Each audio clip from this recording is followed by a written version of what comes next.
Tell the brown girls they're from a long line of Ngāwhanua warriors, of Mau superheroes, of Nesian queens, of truth speakers and dream weavers. Brown Girl Magic is a poem that I wrote. It's really a love letter to my daughters. I have 3, Hadassah's 14, Micah, Lee is 12, and Honor is 10.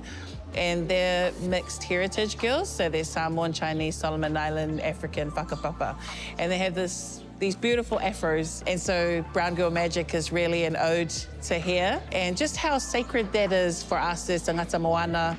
And so it really is a love letter, not only to my girls, but to all the brown girls.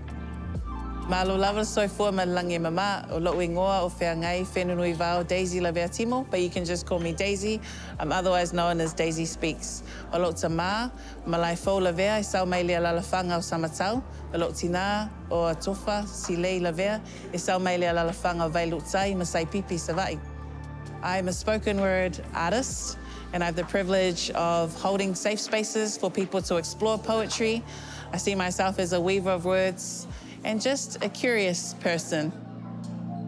Tell the brown girls that their comb-breaking, coconut oil shining, natural thick hair is God-gifted, is the kind that resists, the kind that speaks up, the kind that will not stay silent. It's the kind that is strong and proud and unapologetically brown.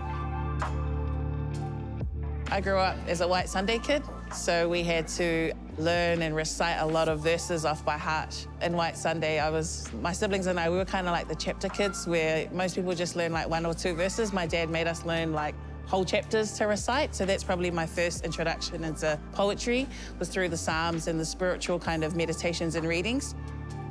Tell the brown girls that others want to touch her hair, for they wonder at her power to defy gravity. I love the opportunity through my work to really share my Samoan worldview and what that means for me as a daughter of the migration and as a child of the diaspora, what it means to have grown up in South Auckland and have the blessing of growing up in a house that only spoke Samoan, and then having to navigate school and learning English. And what does that mean to honour the giants that, have come before me and exploring those stories. I think I'm really blessed that poetry and my art form offers me the chances to do that. If I think about where I've performed nationally and internationally and in those spaces, I really feel the responsibility and the privilege that it is to share our Samoan narratives, our Samoan language, our beautiful Samoan culture and traditions in those spaces. When I've had the privilege too to go into maybe schools or spaces where rangatahi are, I think when I think about some of the faces and how they light up, it reinforces to me that our people need to see that brown excellence, people that look like them telling our stories.